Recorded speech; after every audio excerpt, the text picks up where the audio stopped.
Hello, আসসালামু আলাইকুম। Welcome back to my YouTube channel. দেখাচ্ছি চুলায় কীভাবে পারফেক্ট কেক রেসিপি বানানো যায়। তো আমি এখানে দুটা নর্মাল ফ্রিজের দুটা ডিম নিয়েছি। তো ডিম দুটা ফেটিয়ে নিচ্ছি। ফাটানোর পরে আমি নেক্সট আরেকটাকে ফাটানোর চেষ্টা করছি। তো আরেকটা ডিমও আমি ফেটে নিলাম। এখন ডিম থেকে কুসুম দুটোকে আলাদা করে নিচ্ছি। আলাদা করে একটা সাইডে একটা বাটির মধ্যে রেখে দিচ্ছি। তো আলাদা করে এখন আমি এই তো বাটির মধ্যে রেখে দিলাম। এখন আমি এই যে ডিমের সাদা যে অংশটা সেটাকে আমি ভালো করে মিক্স করে নিচ্ছি। মানে ফর্ম তৈরি করার জন্য কেকের যে ফর্মটা ওটা ভালো করে মিক্স করে নিচ্ছি। এই ফর্মটার ভিতরেই কেকের আসল মজা।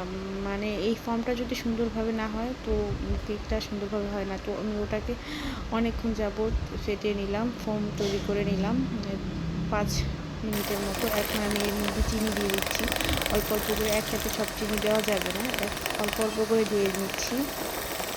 প্রথমে আপনারা দেখতে পাচ্ছেন, প্রথমে আমি দিয়ে নিলাম, এখন আবার আরেকটু দিলাম। তো এভাবে করে আমি পুরো চিনিগুলোকে গলিয়ে নিচ্ছি। এর সাথে এই ফর্মের সাথে মিক্স করে নিচ্ছি। যতক্ষণ পর্যন্ত না গলে যাবে চিনিটা ততক্ষণ পর্যন্ত ফাটাতে থাকবে।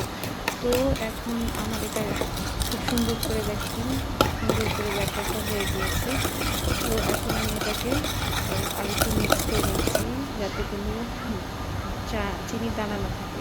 তো এখন আমি ডিমের কুসুমের যে কুসুম দুটো ছিল ওই কুসুম দুটোকে মিক্স করে দিচ্ছি। তো কুসুম দুটোকে মিক্স হওয়ার পরে খুব ভালো করে সুন্দর করে ফর্মের সাথে মিক্স করে নিচ্ছি, সাদা অংশের সাথে মিক্স করে নিচ্ছি। তো সুন্দর করে মিক্স না হলে কিন্তু কেকটা ফুলবে না। তো এখানে আমি সুন্দর করে কেকটাকে তৈরি করার জন্য ফর্মটাকে অনেকক্ষণ যাবত দিয়ে এই প্রসেসটা করতে আমার 6 ঘন্টার মতো সময় হয়ে গেছে। তো আমি এই প্রসেসটা করতেছি।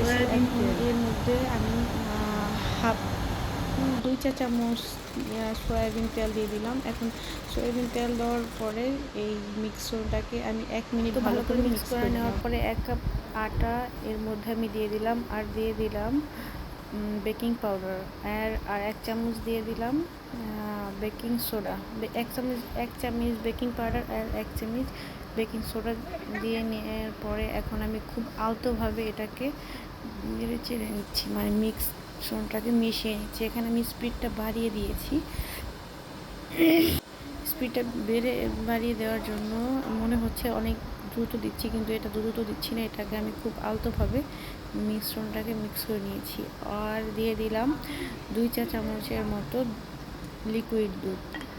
অ্যান্ড এখানে আমি একটা কাগজ কেটে নিলাম, পেপার কাগজ, যেটাকে ওই যে আমরা লেখালেখি করি সেই কাগজ কেটে এটার মাপে কেটে দিয়ে দিলাম। আর একটা হাঁড়ি বসিয়ে দিয়েছি চুলায়। হাঁড়িটা হালকা গরম হয়ে যাওয়ার পরে আমি এটাকে দিয়ে দিলাম। দিয়ে দেওয়ার পরে ঢাকনা দিয়ে আর একটা শিল দিয়ে ভারী করে নিলাম। তো আমি পরবর্তীতে কড়াইটাকে চেঞ্জ করে নিয়েছি, কারণ ওটা পুড়ে যাচ্ছিল। তো এটা দেওয়ার কারণে এই তো আমার কেকটা সুন্দরভাবে ফুলে উঠেছে। আর দেখতেই পাচ্ছেন কতটা স্পঞ্জি হয়েছে অ্যান্ড কতটা নরম হচ্ছে। আমি চাপ দেওয়ার সাথে সাথে নিচে চলে যাচ্ছে। তো দেখতেই পাচ্ছেন কেকটা কত সুন্দর হয়েছে। তো সবাই জানাবেন কেকটা কেমন হলো। ভালো লাগলে লাইক, কমেন্ট, সাবস্ক্রাইব করে দেবেন। ভালো থাকবেন। আল্লাহ হাফেজ।